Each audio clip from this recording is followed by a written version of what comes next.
What's up everybody, how's it going? Today we're going to be reviewing the Ikawa Professional Sample Roaster.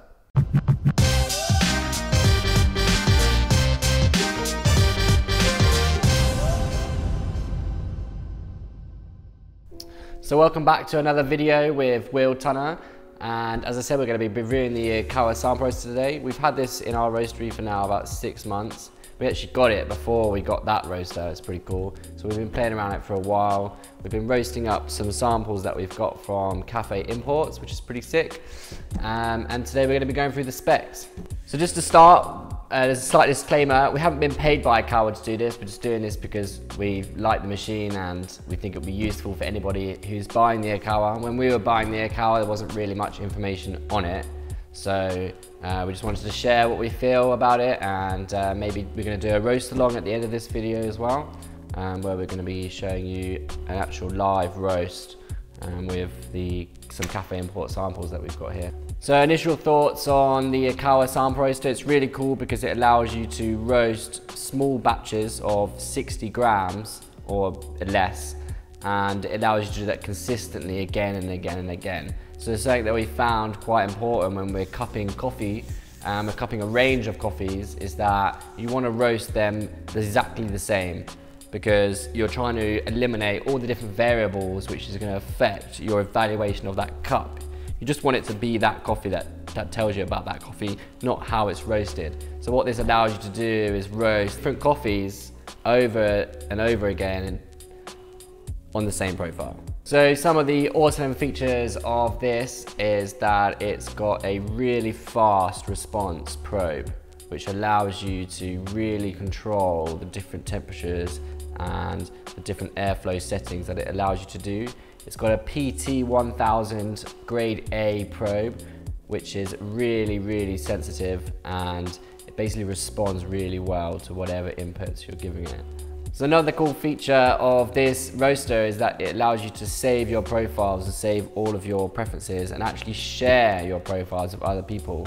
Unlike when you're roasting on different roasters, if you were to try and share your roast that I did on a 2K Mill City with someone who did it on a 12K Probat, it would be completely useless and wouldn't really help them much. But with an Ikawa, I can send someone my profile who also has an Ikawa, and it will allow them to literally roast that coffee to the exact same specifications that I roasted it to, which means they can evaluate that coffee exactly the same than what I've roasted to. And it's also a great educational platform because you can share your ideas and information with other roasters and other farmers from around the world.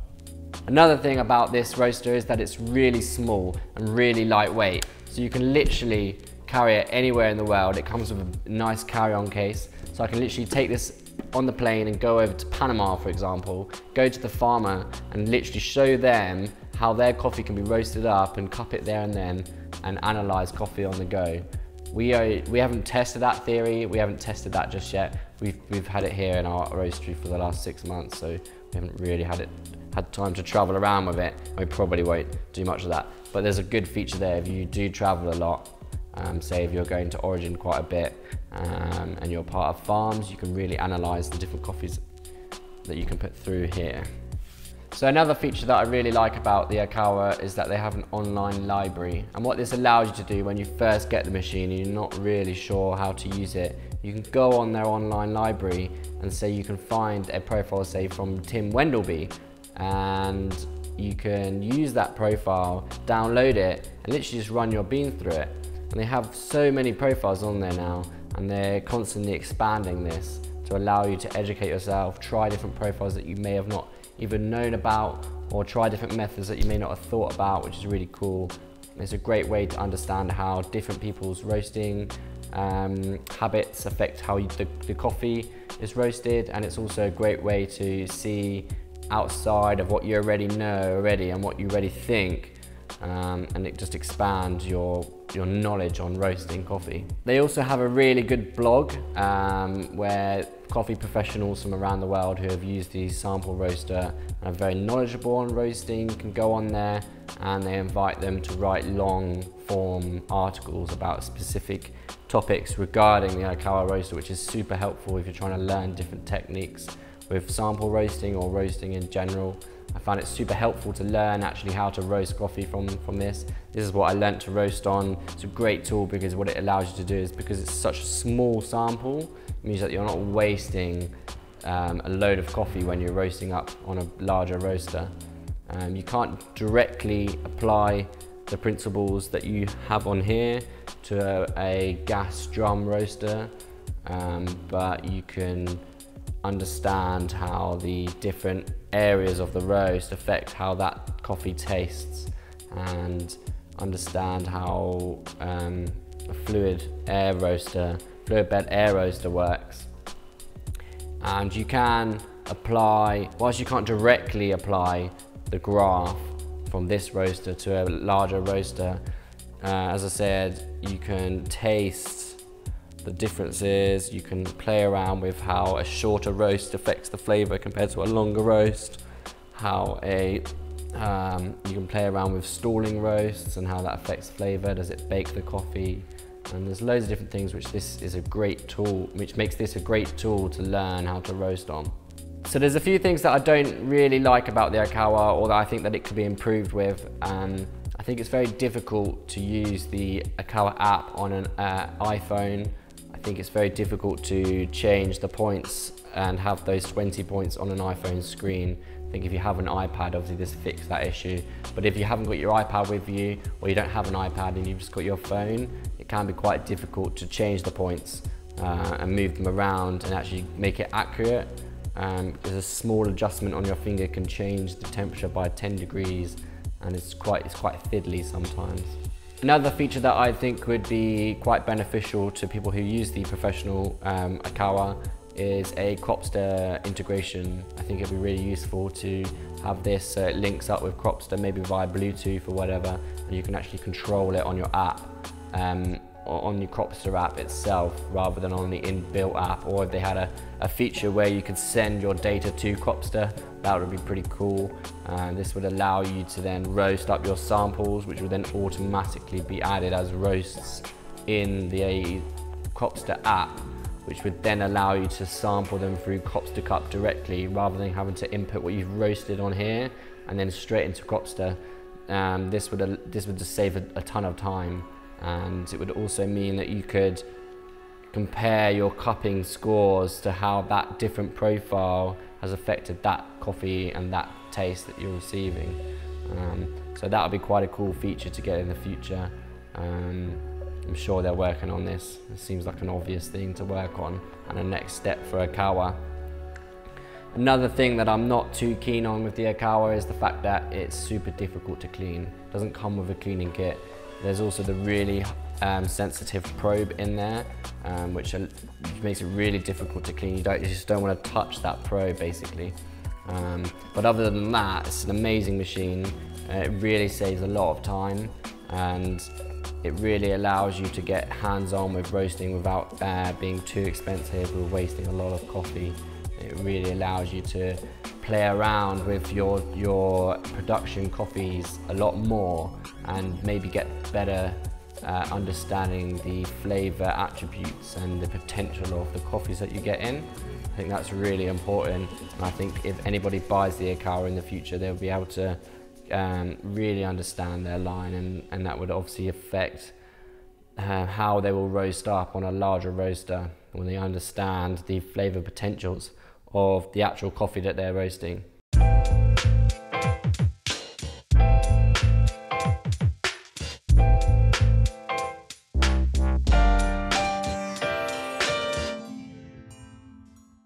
So welcome to the roast along of the Ikawa Professional Sample Roaster. Today we're going to be roasting up 50 grams of Adado, Ethiopian Adado beans, one of our beans for our production. We're going to be using Tim Wendelby's Tamina Basic profile. It's basically the profile that he uses for everything that he does. It's on the one of the first profiles that Ikawa have on their online library. Right. So what you want to do is, once you have downloaded the profile from the online library, you want to make sure that you send it to your roaster. So you go into the profile library, and then you go to the profile, you make any changes that you want. We're going to keep everything the same today. So I've slightly lowered the air percentage just because I noticed that a few beans were being sucked out during the cooling process. I've dropped it down from about 90% to about 85%. I think this is about right. So what you want to do is you want to make sure that it says on machine already, and if it's not, you want to click send to roaster. This is going to send your profile, and then up the top it's going to say green ready to preheat, and it's going to say your profile. Just make sure everything's correct. So what you're going to do is you're going to have your 50 grams weighed out, and then you're going to pop that in here, making sure that it's turned the right way so it doesn't fall straight into the roaster. So once that's in there and your profile is loaded up, on the app you're going to go over to roaster, and this is going to give you a live view of what's actually happening in the roaster. So once you're all ready to go, what you want to do is you want to hit the start button, and it will start to heat up the roaster to the temperature that we've set on the app.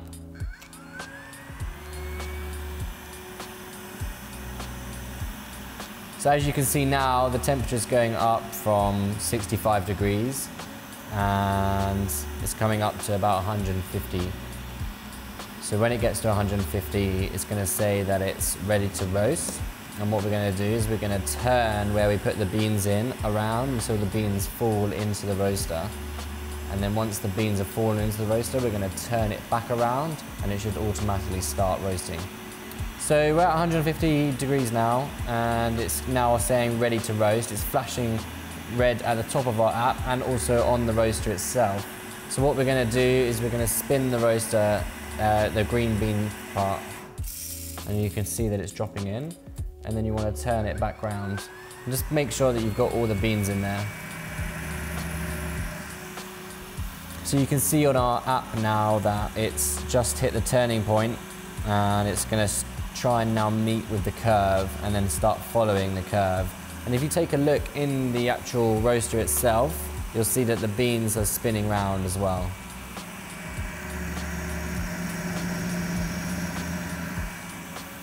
Give it a good smell as well, and you can kind of figure out how the green smells and how it changes over the roast profile. So it smells like really, really grassy, like fresh cut grass, hay. So the way this works is it uses cyclone technology, where it spins the air around in a cyclone and it collects the chaff, the skin that comes off the coffee bean, in this little container here, and that's going to collect throughout the roast, and you're going to see most of the chaff come off nearing first crack and throughout first crack. So as you can see on the graph on your app, it's now following the graph, and it's going to go up now until the end of the graph, and then it will go into the cooling phase. If you continue to look into the roaster, you'll see that the beans are now probably yellowing. So they're fully yellow now, and then now they're going to start to go into their browning phase, the Maillard reactions. This is where most of the reactions are happening in the coffee. It's where the most significant changes to the chemical structure of that coffee is happening, and it's where most of the flavour and development is going to be happening as well. Notice how this smell is changing quite rapidly now. It's getting way more intense. It's way more bready, like roasted bread or baked bread. So we're at about 190 degrees now, and as you can see on the app, the curve is starting to level out now as we start to approach 200 degrees. We should be expecting first crack at around 4 minutes, 4.5 minutes. As this is a little sample roast, the development time is going to be really short because we want to roast it super light so we can taste all the defects in that coffee when we go to cup it. We're not looking to develop the coffee as you would do on a production roast. This is just to sample roast it, so it's going to be super light. You can also see that the airflow is decreasing, and this is the way that Tim Wendelbo has set it up, and you can play around with this on your app. This is just one method that he uses and a lot of other people use, and you'll see it's quite a consistent thing alongside other profiles on their online library. As you can see now, it's super dark, the coffee. It's getting up to first crack nearly. We're just past 4 minutes. And we're going to be listening out for that first crack. Because there's such a small amount of coffee, it's not going to be very audible, especially not as audible as you would expect on a bigger roaster. You can definitely start to smell it now. You can definitely smell the sweetness.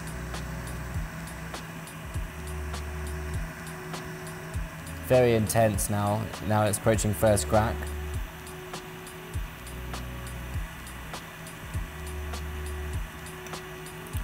So there you go, that was first crack.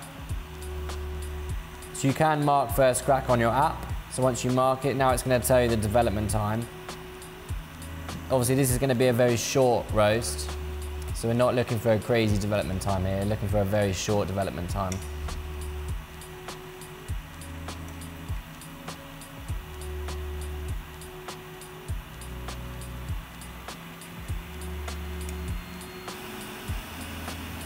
So now it's cooling down. It's basically going to try and cool down the coffee as rapidly as possible by applying loads of air to it, cool air. As you can see on our graph that the temperature is dropping significantly now.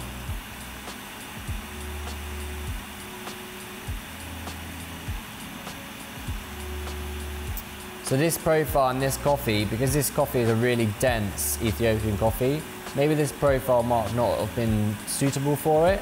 It might have needed a higher temperature to charge at, so it first cracked a little bit earlier, which means we'd have got a bit more development in there. Maybe 6% isn't that much. You want a little bit more than that. But as I said, this is just a basic profile that Tim Wendelbo applies to coffees that he's not unsure about. There's other profiles which might be more suitable for your coffee, and there's so many different ways you can change it or manipulate your graph for that specific coffee. But the whole goal of sample roasting is to make it as consistent as possible and not change from one coffee to another, so you can really just assess that coffee and not how it's been roasted.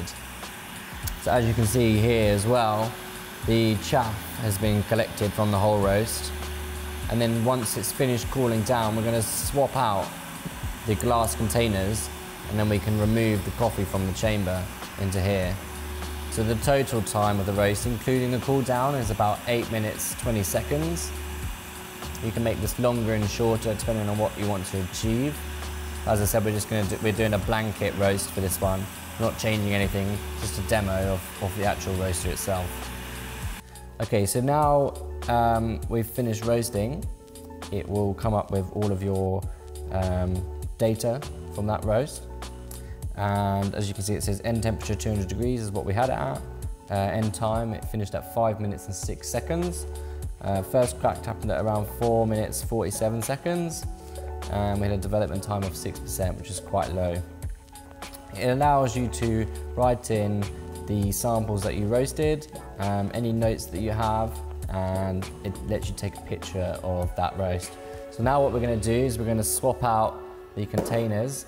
Make sure you swap over the seal as well. Pop that in there. And then what you want to do is you want to flick this and hold it down until all the coffee's out.